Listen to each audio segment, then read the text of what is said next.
Nagrota constituency की seat पर, इस नगरोटा कॉन्स्टिट्यूएंसी सीट पर बड़ी ही आराम से जीत सकती हैं देवयानी राणा। देवयानी राणा क्यों जीत सकती है ये सबको मालूम है। स्वर्गीय देवेंद्र सिंह राणा जी, जिनके बारे में थोड़ी बहुत जानकारी जो मैं आपको देना चाहता हूं, एक ऐसे मशहूर पॉलिटिशियन और बिजनेसमैन जम्मू कश्मीर के। देवेंद्र सिंह राणा का जन्म 1965 में मलहोरी डोडा डिस्ट्रिक्ट जम्मू में हुआ था और डॉक्टर जितेंद्र सिंह के सगे भाई थे। एजुकेशन की बात करें तो सिविल इंजीनियरिंग की डिग्री ली थी उन्होंने कुरुक्षेत्र से। पढ़ाई के बाद वो बिजनेस और पब्लिक लाइफ में एक्टिव हो गए। ये बैकग्राउंड क्यों मैं आपके साथ शेयर कर रहा हूं, ये भी मैं आपको इसी वीडियो में समझाऊंगा। उसके बाद पॉलिटिकल करियर 1989 में देवेंद्र सिंह राणा ने जम्मू कंज्यूमर काउंसिल के जनरल सेक्रेटरी के तौर पर काम किया। 2000 में नेशनल कॉन्फ्रेंस को ज्वाइन किया और उमर अब्दुल्ला के मीडिया एडवाइजर बने। 2014 में नेशनल कॉन्फ्रेंस ने टिकट दी और नेशनल कॉन्फ्रेंस ने टिकट देकर कोई गलती नहीं की, क्योंकि देवेंद्र सिंह राणा ने उस समय इलेक्शन जीत लिया था एमएलए का। 2021 में देवेंद्र सिंह राणा ने बीजेपी ज्वाइन की, नेशनल कॉन्फ्रेंस को छोड़ दिया और 2024 के इलेक्शन में दोबारा से नगरोटा की सीट निकाली। यानी कि पार्टी बदलने का कोई फेरबदल या कोई असर नहीं हुआ। देवेंद्र सिंह राणा जी का एक अपना विजन था। उस विजन के तहत उन्हें यह लगता था कि जम्मू को भी एक आवाज मिलनी चाहिए, एक ऐसी आवाज जो जम्मू डिक्लेरेशन, देवेंद्र राणा ने जम्मू डिक्लेरेशन का आइडिया दिया था। इसका मकसद था कि जम्मू रीजन की अपनी एक पॉलिटिकल नैरेटिव हो, उस रीजन के लोगों के जो कंप्लेंट्स हैं, जो फीलिंग्स हैं, उनका हिस्सा कम हो गया है या उनकी आवाज श्रीनगर सेंटर्ड पॉलिटिक्स में कम सुनाई देती है। उनका एक बहुत ब्यूटीफुल विजन था। वो चाहते थे जम्मू की खातिर बहुत कुछ करना। क्रॉस कम्युनिटी रिपोर्ट राणा की एक खास बात यह थी कि उन्हें अलग अलग कम्युनिटीज, हिंदू, मुस्लिम और गुजर, उनके कनेक्शंस जो थे उनके साथ जम्मू रीजन, जहां कास्ट, कम्युनिटी और रिलीजन सबका इन्फ्लुएंस है, उनके लिए यह बहुत इंपॉर्टेंट था। क्योंकि नगरोटा कॉन्स्टिट्यूएंसी में मुझे लगता नहीं है कि देवेंद्र सिंह राणा, स्वर्गीय देवेंद्र सिंह राणा जी को हराने वाला कोई कैंडिडेट खड़ा हो सकता है। 2024 में उन्होंने नगरोटा सीट जीता। 30,472 वोटों से देवेंद्र सिंह राणा जी वो इलेक्शन जीत गए थे।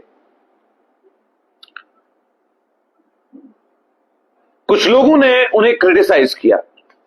क्रिटिसाइज इसलिए किया क्योंकि उन्हें यह लगा कि इन्होंने नेशनल कॉन्फ्रेंस छोड़ी और भारतीय जनता पार्टी का दामन थामा, लेकिन उससे कोई ज्यादा फर्क नहीं पड़ा।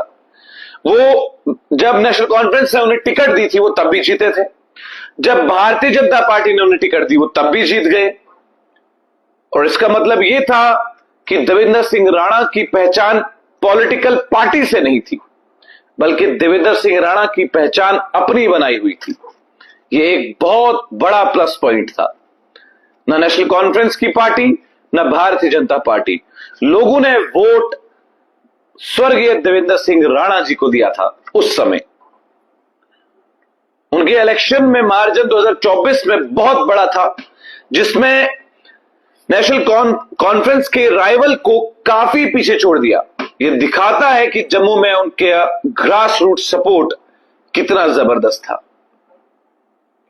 लेकिन उनका देहांत जो है वो देहांत हो गया था उनका, और वो जम्मू कश्मीर के लोगों को छोड़कर चले गए थे। अब बात करते हैं हम स्वर्गीय देवेंद्र सिंह राणा की बेटी की, दिव्यानी राणा।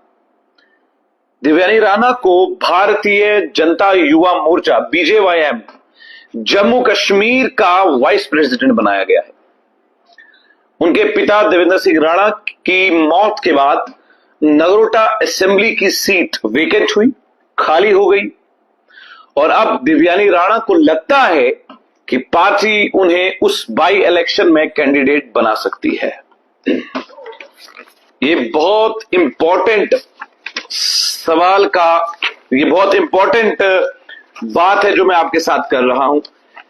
यहां पर अगर आप इस कॉन्स्टिट्यूएंसी से, नगरोटा की कॉन्स्टिट्यूएंसी से अगर आप किसी को भी उठाते हैं, क्योंकि इस समय नगरोटा के लोगों के साथ इमोशंस बहुत ज्यादा जुड़े हैं, क्योंकि स्वर्गीय देवेंद्र सिंह राणा ने बहुत काम जो है वहां पर किया है, उनको हराना मुश्किल है।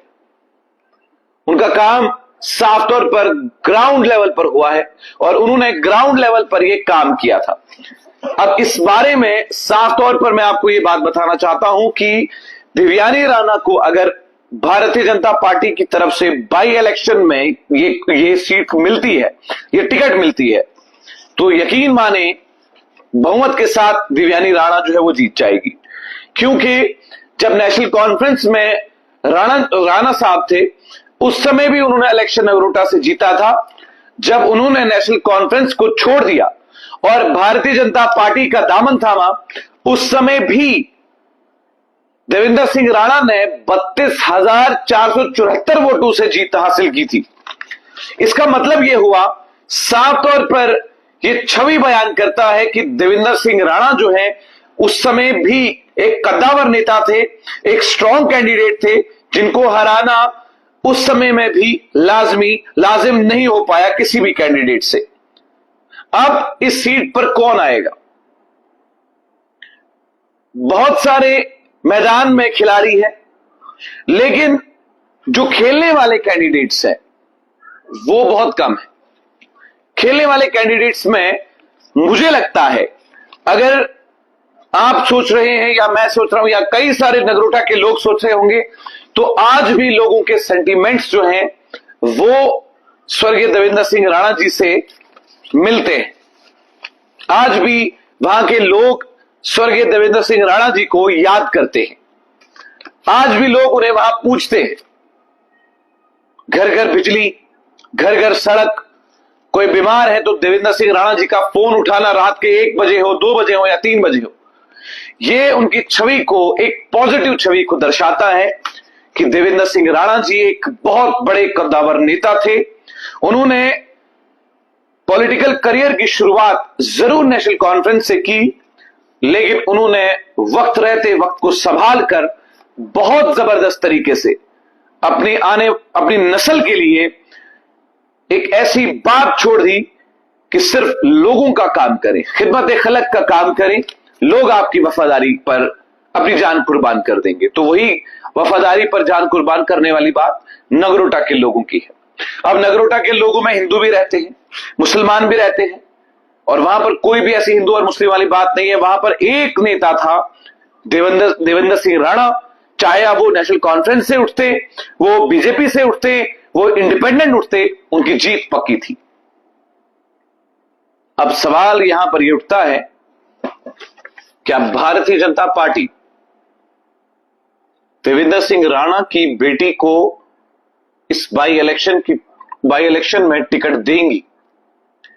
अगर देवेंद्र सिंह राणा की बेटी को इलेक्शन की टिकट मिल जाती है, तो आपको क्या लगता है, जिस तरीके से स्वर्गीय देवेंद्र सिंह राणा काम करते थे नगरोटा की कॉन्स्टिट्यूएंसी में, क्या उनकी बेटी में वो गुण होंगे?